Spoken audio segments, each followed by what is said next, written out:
예수님은 세리인 레위, 다른 이름으로 말하면 마태입니다. 마태를 예수님의 제자로 이렇게 선택하셨습니다. 근데 이게 유대인 공동체에 큰 이슈가 됐어요. 왜냐하면 세리는 유대인들 입장에 봤을 때는 자기 동족을 괴롭히는 로마의 앞잡이였기 때문이에요. 그러니까 지금은 이제 관에서 운영하는 세무소가 있지만 이 당시에는 세무 업무를 개인 업자들에게 이렇게 할당해 줬어요.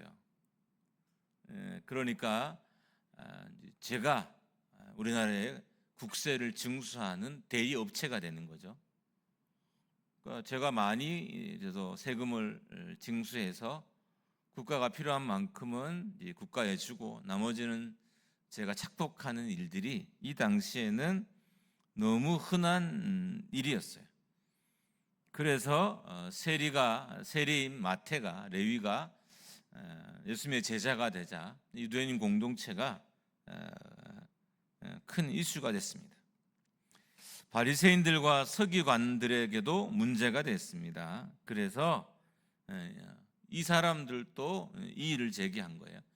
유대인 공동체도 이 일에 대해서 일을 제기하고 또 유대인의 지도자들도 이 일을 제기했어요. 왜냐하면 이 당시에 세리들은 어떤 취급을 받았냐 하면 재판에 있어서 증인을 쓸 수 없다라고 이렇게 세리를 규정해 놨어요. 이 말은 증인으로서의 가치가 없는 사람이라는 거예요. 그런데 공인으로 의미가 있어야 되는데 어떤 약속을 내가 뭐를 받다, 그 이야기를 들었다 이렇게 말을 했을 때 믿을만 해야 되는데 세리는 절대로 그런 사람이 아니다라고 해서 이 당시에는 법정의 증인으로 서지 못하겠습니다. 두 번째로는 회개가 불가능한 사람들을 여겼어요. 그러니까 회개를 해도 하나님이 용서하지 않는 사람들이 세리다 이렇게 여긴 거예요. 그래서 유대인들은 이게 직업별 죄인으로 분류한 사람들이 있는데 그 중에 하나가 세리예요. 그러니까 세리는 구원 못 받는다 이런 개념이죠. 그만큼 세리에 대한 인식이 아주 안 좋았습니다. 근데 그런 세리를 예수님이 제자로 삼았기 때문에 이게 유대인 일반인들에게나 아니면 지도자들에게나 이슈가 된 거예요. 여기서 이제 이 레위에 대해서 좀 더 알아봐야 돼요. 레위는 마태예요. 마태가 누구예요? 마태복음의 저자인 거죠. 그러니까 그 유대인들이 반대했던 제자가 되는 것을 극구 반대했던 사람이 제자가 됐을 뿐만 아니라 이후에 성경의 저자가 되고 마태는 어떻게 죽었냐 하면 아프리카 북부 지역에서 복음을 전하다가 순교했어요. 그러면 유대인들이나 유대인 지도자들의 생각이 틀린 거죠. 그러니까 세리는 구원받지 못 받는다. 세리는 법정에 증인도 세울 수 없다. 등등 이 모든 세리에 대한 생각들은 다 틀린 거예요. 왜냐하면 그게 정말 맞았다면 예수님이 제자로 불렀을 때 마태는 성경도 기록하지 못했을 것이고 순교하는 삶도 못 살았을 것이고 끝까지 예수님의 제자로도 못 있었을 거예요. 근데 마태는 이 모든 것을 다 감당했던 것입니다.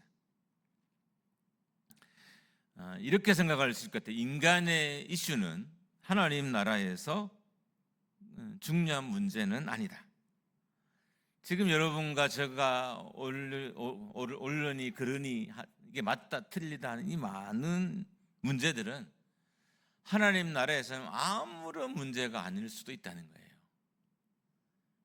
따져보면 여러분이 막 교회에 대해서 어떤 평가를 하고 또 목회자에게 어떤 평가를 하고 또 성도들에게 하는 어떤 평가들은 그러니까 우리 입장에서는 엄청 중요한 문제일 수 있어요. 목사님이 왜 저럴까? 장로님이 왜 저럴까? 뭐 얼마든지 이렇게 할 수 있잖아요. 그래서 우리는 그런 걸 되게 중요시 여기기도 해요. 그런데 오늘 본문을 보면 그런 인간적인 이슈는 천국에서 어떤 경우에는 아무런 문제도 않을 수도 있다는 거예요. 그러니까 세일인 이 레위를, 마태를 제자로 뽑는 일들은 유대인 공동체나 유대인 지도자들에게는 엄청난 문제였어요. 그런데 우리가 다 알다시피 우리가 이제 마태 이야기를 들으면 결말을 알잖아요. 마태의 삶의 결말을 봤을 때는 아무런 문제가 아닌 거예요. 아무런 문제가 되지도 않았어요. 그처럼 어떻게 보면 지금 우리가 중요시 여기는 것들이 하나님 나라에서는 전혀 중요하지 않은 것일 수도 있습니다. 더 중요한 것은 그가 뭐 세리냐 아니냐가 아니라 그가 예수 그리스도의 부름에 응답했다는 거예요. 예수님을 따르는 많은 사람들이 결과적으로 예수 그리스도를 다 부인하고 떠났어요. 그러니까 예수님의 부르심에 끝까지 응답하지 않은 거죠. 근데 세리는 끝까지, 레위는 끝까지 예수 그리스도의 부르심에 응답했고 순종하는 삶을 살았습니다. 이게 더 중요한 거죠. 어떻게 보면 우리의 과거, 여러분과 저의 과거는 하나님 나라에서 크게 문제되지 않을 수 있어요. 그런데 우리는 문제가 되지 않는 것들을 붙잡고 신앙생활을 해요. 예전에 내가 좀 실수할 수도 있죠. 과거에 나는 좀 실수한 사람이었을 수도 있고, 중요한 건 지금 내가 주님의 부르심에 응답하는 삶을 살고 있느냐는 거예요. 근데 우리는 항상 이 과거의 것들을 되게 중요시 여기고 그것으로 지금을 평가하고 살아가요. 그러니까 사역의 진전도 없고 관계의 진전도 없고 또 신앙의 진전도 없는 거예요. 왜냐하면 과거에 계속 붙잡혀 있기 때문입니다. 정말 중요한 것은 내가 과거에 어떤 사람이었냐라는 것보다 지금 내가 하나님의 부르심에 합당한 삶을 사느냐가 훨씬 더 중요한 일입니다. 그러므로 우리는 예수 믿기 전에 우리의 과거로 인해서 슬퍼하거나 괴로워할 필요는 없습니다. 또한 예수 믿었다 할지라도 오늘 이전의 삶으로 인해서 우리가 잘못된 것은 회개하고 뉘우치고 돌이켜야 하는 것이지만 그렇게 했다면 굳이 과거에 붙잡힐 필요는 없다는 거예요. 그러니까 과거에 붙잡히면 진전이 있을 수 없어요. 여러분, 대부분 성장하지 못하는 사람들의 특징은 과거에 붙잡혀 있어요. 과거의 실수에 붙잡혀 있든 과거의 절망에 붙잡혀 있든 과거에 붙잡혀 있는 것입니다. 예수님이 세리 마태를 제자로 부르실 때 마태는 사람들에게 있어서 회개가 불가능한 사람이라는 평가를 받았습니다. 그가 로마의 부역자가 되어서 유대인들을 착취하고 있었기 때문입니다. 그런데 그는 예수 그리스도의 부름을 받고 난 이후에 제자로의 삶을 살았고 성경도 기록했고 순교자로 그의 삶을 마감했습니다. 그러니까 우리가 너무 이전의 나의 삶들, 예수 믿기 전에 나의 삶에 너무 매여 있어서 그것들로 인해서 지금 나와 하나님과의 관계, 또 내가 하나님께 순종하는 일들이 해방받지 않도록 해야 합니다. 30절과 31절을 보면 예수께서 대답하여 이르시되 건강한 자에게는 의사가 쓸데없고 병든 자에게라야 쓸데있나니 내가 의인을 부르러 온 것이 아니요 죄인을 불러 회개시키러 왔노라. 예수님은 예수님의 행동에 대해서 의문을 가진 사람들, 유대인 공동체, 또 유대인 공동체 지도자들이었죠. 그들에게 분명하게 말씀하셨어요. 죄인을 불러 회개시키러 왔노라. 그러니까 예수님의 눈에 들어온 사람들은 건강한 사람이 아니었어요. 병든 사람이었고 의인이 아니라 죄인이었어요. 그런 면에 있어서 예수님이 마태를 제자로 부른 것은 정말 너무 적합한 일이었던 거예요. 그는 생각과 삶이 병든 자였고 회개할 수 없는 자로 낙인 찍혔던 사람이고 법정의 증인으로 설 수 없다는 사람들의 혐오의 대상인 사람이었어요. 그러니까 예수님이 이 땅에 오신 목적에서 가장 부합한 사람인 거죠. 그래서 이 세리인 마태가 예수님의 제자가 되는 것도 또 성경을 기록하는 것도 그가 순교하는 일들도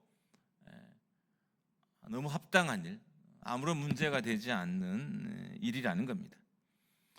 어쨌든 전반적으로 예수님을 따라다니던 사람들은 예수님의 이런 방식에 대해서 좀 마음이 들지 않았던 것 같아요. 그래서 항의를 했어요. 그러니까 예수님에 대해서만 좀 불만이 있는 것이 아니라 예수님을 따라다녔던 제자들에 대해서도 불만이 있어요. 그래서 30절과 33절에서의 항의 비슷한 것을 예수님에게 합니다. 예수님의 방식이 마음에 든다는 것은 쉬운 일이 아니에요. 자, 죄인을 부르러 오시는 예수님의 이 선택의 방식이 지금 우리에게도 과연 잘 부합할까요? 오늘 제가 구미대를 갔다 왔어요. 이제 이런저런 사연이 있어서 당장 한 10일 정도 있을 곳이 없는 이제 학생이 있다는 거예요. 어떻든 뭐 교수님들과 인연이 있어서 전화를 받고 이제 오늘 좀 늦게 수업이 다 끝난 5시쯤에 가서 이제 아이를 만나고 이렇게 왔어요. 만약에 모든 면에 있어서 뭐 정상적이라면 굳이 교수님들이 저한테 이게 부탁을 하거나 하진 않았겠죠. 제가 마음에 이렇게 고민이 되더라고요. 잠깐 길게 했으면 저도 목사 아닐 뻔했는데 어쨌든 잠깐 고민을 해서 어떻게 해야 될까? 어떻게 해야 될까? 오늘 말씀 본문이 이거잖아요. 저 어떻게 할게요? 예, 한 10일 동안은 제가 어떤 책임져 보겠습니다. 뭐 그렇게 학생이 이상하고 이런 건 아니에요. 아니지만 어떻든 뭐 좀 애매한 상황들이 있어서 그래서 어쨌든 다 회의를 하고 제가 돌아왔습니다. 그리고 이런 방식이 성도들에게 마음에 안 들면 안 돼요. 근데 마음에 안 들어요. 근데 곰곰이 생각해본 이 방식은 누구의 방식이에요? 예수님의 방식이죠. 예수님이 누구를 부르러 왔어요? 의인이 아닌 죄인을 부르러 오신 거잖아요. 그렇죠? 건강한 자가 아니라 병든 자를 부르러 오신 거잖아요. 그러니까 교회와 성도와 목회자는 이 방식을 따라 살아야 돼요. 근데 이게 불편하면 우리가 잘못된 거죠. 근데 실제는 어때요? 저도 불편해요. 성도들도 불편해요. 만약에 제가 이런 사역만 계속 한다면 저도 꽤 많은 항의를 받을걸요. 목사님 도대체 왜 그러세요? 항의를 받을 거예요. 여러분, 우리가 꼭 물어봐야 돼요. 좀 마음에 안 들면 이게 예수님의 방식인지 나의 방식인지, 나의 방식에 맞지 않아서 내가 불편한 건지 예수님의 방식에 맞지 않아서 내가 불편한 건지를 물어봐야 돼요. 여러분과 제가 하나님의 자녀라면 우리는 어떻게 해야 될까요? 내가 하는 이 결정이 예수님의 방식에 맞지 않아서 불편해야 하는 게 정상이죠. 맞죠? 그렇죠? 우리가 하나님의 자녀라면 내가 하는 이 결정이 예수님의 방식에 맞지 않아서 불편해야 돼요. 근데 우리는 어떤가요? 대부분 교회나 어떤 내 주변의 사람들이 하는 일들이 내 방식에 맞지 않아서 불편한 거죠.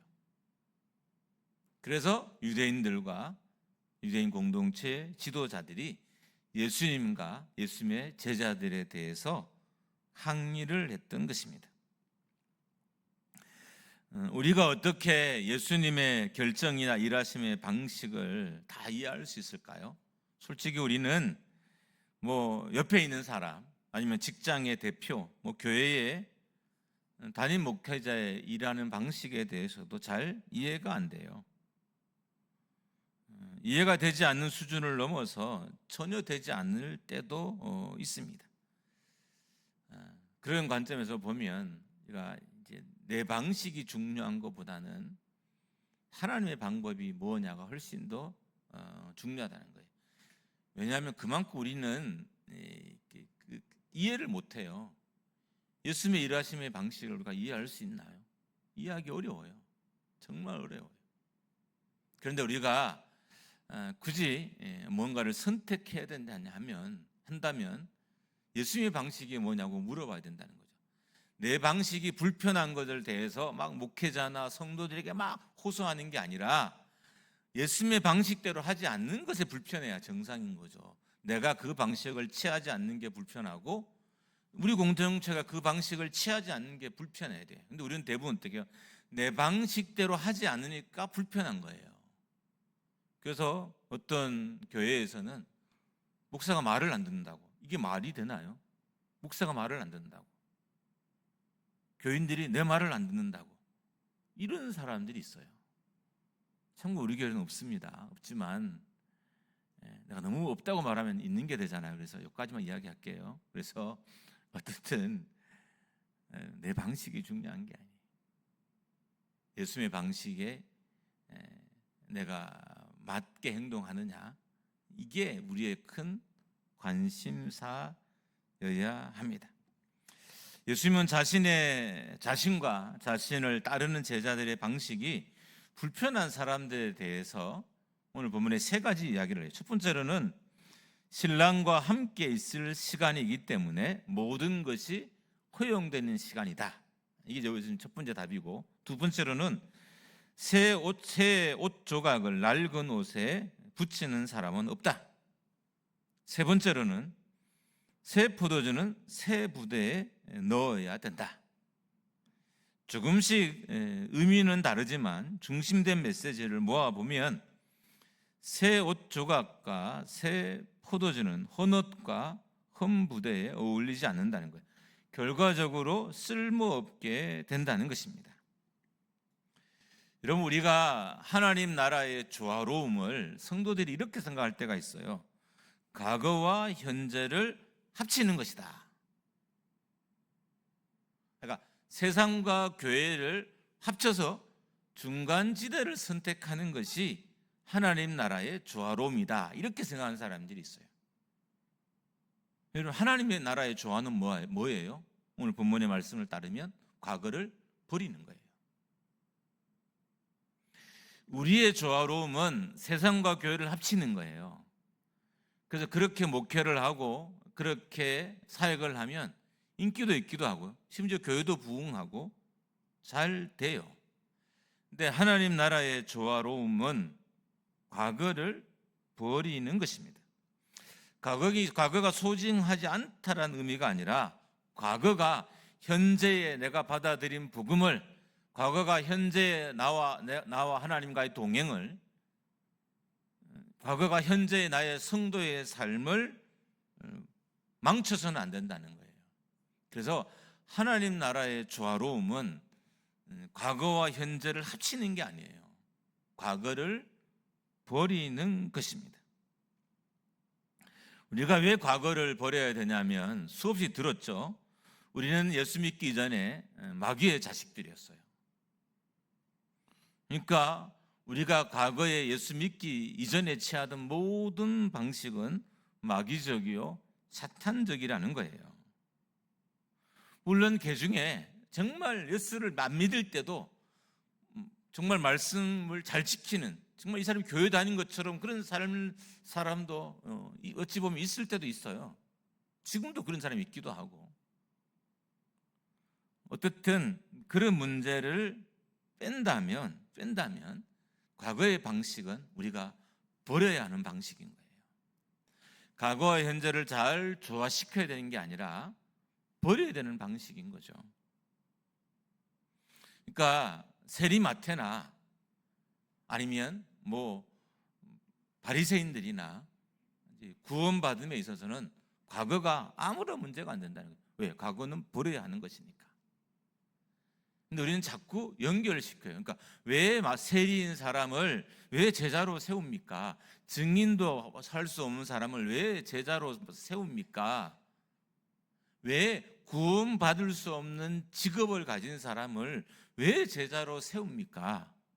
우리는 어떤 자꾸 과거와 현재를 연결시켜요. 이미 예수 믿고 있는 나, 구원받은 나, 하나님의 백성 자녀가 된 나, 과거와 자꾸 연결을 시킨다는 거예요. 그런데 오늘 본문은 그런 우리의 삶에 대해서 일종의 경종을 울린 거죠. 아니다, 틀렸다라고 말하는 것입니다. 여러분, 우리가 마귀의 방식이 아닌 하나님 나라의 방식으로 산다는 것, 그것은 과거를 버렸다는 의미입니다. 자, 그런데 우리가 과거를 못 버린 사람, 과거를 버린 사람은 어떤 일까요? 예수 그리스도를 믿어서 본질이 변한 사람이에요. 하나님의 자녀가 되고 하나님의 백성이 되고 거룩한 하나님의 나라의 증인이 된 사람을 의미해요. 이 사람들은 과거를 버린 사람인 거예요. 근데 과거를 못 버리면 우리는 현재적인 증인의 삶, 제자의 삶, 하나님의 백성의 삶을 충실하게 살아갈 수 없어요. 그러니까 우리가 하나님 나라에 불충실한 것은 과거를 못 버리고 여전히 의지하고 있기 때문일 수도 있습니다. 우리가 방식이 바뀌었다는 건 본질이 변했다는 건 의미예요. 그래서 정말 우리가 하나님의 자녀가 되고 하나님의 백성이 되었다면 과거의 방식과 현재의 조화를 추구하지 않는다는 거죠. 또 우리는 어때요? 자꾸 과거와 현재의 조화를 추구해요. 여보 좀 적당히 하면 어떨까요? 여보 좀 중간 정도 하면 어떨까요? 자꾸 그렇게 마귀의 소리를 하는 거예요. 여러분을 마귀의 소리 한다고 해서 죄송하지만 어떻든 저도 마귀의 소리를 할 때가 있으니까 그 마귀의 소리를 하는 거예요. 그래서 오늘 본문은 새 포도주는 새 부도에 넣으라는 겁니다. 다른 방식의 삶을 살아가는 거예요. 옛 방식은 버리라는 거예요. 너희가 정말 예수님을 영접했다면 옛 방식은 너에게 불편한 방식이고 너희를 괴롭히는 방식일 거야. 그래서 새로운 방식의 삶을 살아라 라고 이렇게 권면합니다. 예수 그리스도는 과거의 방식, 특히 과거의 문화와는 절대 함께할 수 없는 분이에요. 우리가 과거에 취하던 문화와 예수 그리스도는 병합이 될 수 없어요. 내가 과거에 따르던 사상도 병합될 수 없어요. 요즘 어떤 거예요? 그 사상을 끌고 와서 복음을 훼손하는 거예요. 그래서 복음의 능력이 없어진 거예요. 사상을 가지고 와서 복음을 훼손하니까 복음의 능력이 없어진 교회에 믿음의 역사가 일어나겠냐고. 당연히 안 일어나죠. 여러분, 우리는 왜 과거를 들추면 되게 기분 나쁘잖아요. 부부도 과거를 들추면 너무 기분 나빠요. 평생 안 잊어, 좀 잊어줬으면 좋겠는데 평생 안 잊어져요. 저는 그래서 개인적으로 잘 잊어주는 사람이 좋아요. 참고로 저는 잘 잊긴 해요. 정말 감사한 일이에요. 어느 날 누가 나한테 너무너무 고맙다고 막 인사를 하는 거예요. 저는 기억이 하나도 없어요. 왜 이 사람이 인사를 할까? 막 마음이 조마조마하고 마음이 좀 이상해요. 혹시 내가 막 뭐 실수를 이런 막 하다 보면 상대방 뭔가 이야기를 건네. 뭐 실은 제가 목사님 그때 힘들 때 목사님 이렇게 해주셨고 뭐 이렇게 해주셨는데 저는 하나도 기억이 나지 않아요. 그때 이제 기억을 꺼냈는데 또 시간이 지나면 저는 또 잊어요. 잘 몰라요. 물론 이것의 단점도 있지만 어떻든 과거는 버리거나 잊거나 없어야 됩니다. 그것이 현재의 예수 그리스도의 삶을 방해하지 않게 해야 돼요. 그러니까 서로에 대한 과거도 좀 잊어줘야 남편이 지금 예수를 잘 믿을 수 있고 아내가 지금 예수를 잘 믿을 수 있어요. 예수님 용서한 일들을 아내와 남편이 붙잡고 끝까지 있으면 어떡하냐고요. 예수님이 용서한 일들을 성도가 붙잡고 계속 말하면 어떻게 하냐고요. 이미 그 사람은 눈물을 흘리고 회개해서 하나님이 다 용서했는데 자기는 용서할 사람도 아니면서 왜 용서 또 말을 하고 또 말을 하냐는 거죠. 이 옛 방식의 삶, 옛것과 현재를 좋아하려는 이 나쁜 시도가 우리의 삶에 없어야 됩니다. 혹 낡은 옷, 흠 부대를 여러분의 삶에 이렇게 걸치고 있지는 않나요? 오늘 말씀은 좀 그것을 버리라고 우리에게 명령하는 거예요. 너의 옛 방식, 옛 삶을 버려라. 너는 그것을 버리기에 충분히 이미 나의 자녀가 됐고 나의 백성이 됐다. 이렇게 하는 거죠. 여러분 그거 버려도 여러분 손해나는 거 하나도 없어요. 절대 고민하지 마시고 혹 하나님의 방식과 나의 옛 방식이 부딪히시걸랑 여러분의 옛 방식을 좀 오늘부터 한번 내려놔 보세요. 하나님 이거 내가 내려놓을게요. 이렇게 한번 해보세요. 그러면 하나님이 이전보다 더 여러분을 하나님의 권세 아래에 딱 붙잡으셔서 힘있게 하시고 사역이든 뭐든 다 감당하게 하실 것입니다. 여러분은 새 포도주입니다. 새 부대가 되시기를 주님의 이름으로 축원합니다. 새 포도주는 새 부대에 넣어야 돼요. 우리는 새 부대입니다. 잠깐 기도하겠습니다.